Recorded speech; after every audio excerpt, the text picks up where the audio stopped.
Malaking bagay talaga pag may puno. Nagbibigay ng lilim at hangin sa paligid. Andito nga ako sa labas dahil inaantay ko si Kabayan na magde-deliver ng bibingka na in-order ko sa kanya. Ito nga at parating na rin siya.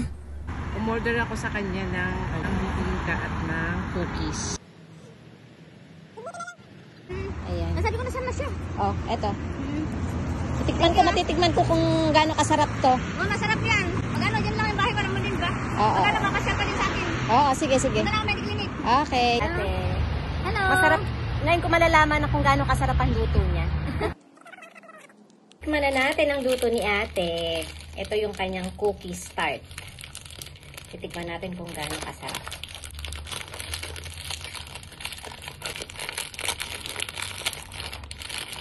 Ay! Sumabog. Ayan siya. Ayan. Ilang piraso? 4, 5, 6, 7.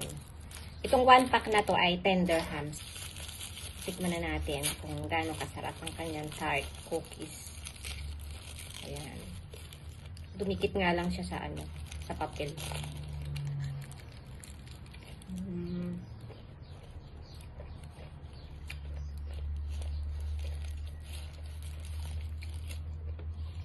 Dahil matamis siya, kailangan partneran ng kape na walang sugar.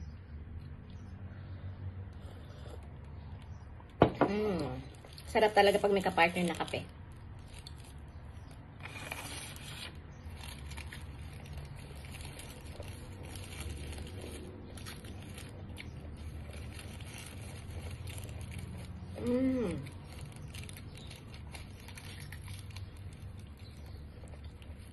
Egg tart siya. Mahirap lang pag dumikit yung papel.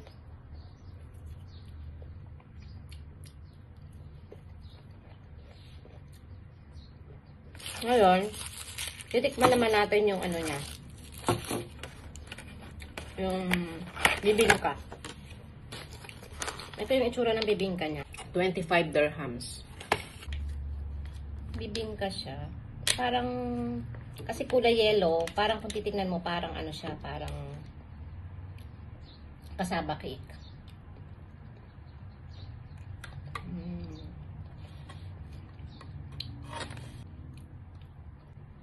Parang, yung lasa niya parang leche flan, bibingka leche flan. Masarap naman. Masarap.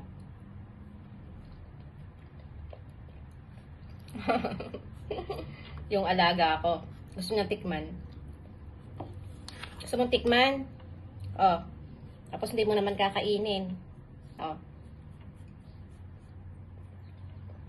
Ayun. Nagustuhan naman niya. Kinakalapit ako. Gusto humingi. Parang talaga siyang leche flan. Sarap. Nagustuhan niya. Nagustuhan niya. First time niya kumain ng ibigyan ko siya konti lang kasi baka hindi maubos. O, ayan. O, ayan. Nagustuhan niya.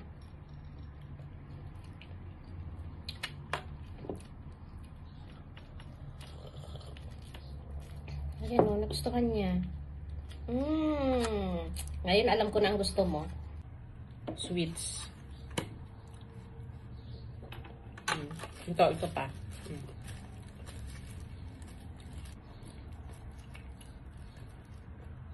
Nagustuhan niya talaga. Oh, ito pa. Yan. Gustuhan niya talaga. O, tingnan niya. Ayan, kinain niya. Yun. Mahilig nga talaga ako sa mga ganitong pagkain, mga beshi, pero kinokontrol ko kasi nga pre-diabetic na ako. Kaya hinay-hinay lang, beshi. Nagustuhan nga talaga ng alaga akong si Putin. At eto nga, humihingi pa. Sinubukan ko na nga rin siyang pakainin ng mga Pinoy foods pero ayaw niya. Pero ito nga bibingka, nagustuhan niya. Napakapihikan nga kasi nito sa pagkain, palibasa na sanay sa cat food. Kaya nga sinasanay ko na rin siyang kumain ng mga pagkain natin dahil pag dumating ang panahon na wala na akong pambili ng cat food, paano na lang siya. Kaya nga lagi kong sinasabi sa kanya, nako, wag kang masyadong maselan at mahirap lang tayo. At wag kang mag-aksaya ng pagkain dahil maraming pusang nagugutom sa Pinas.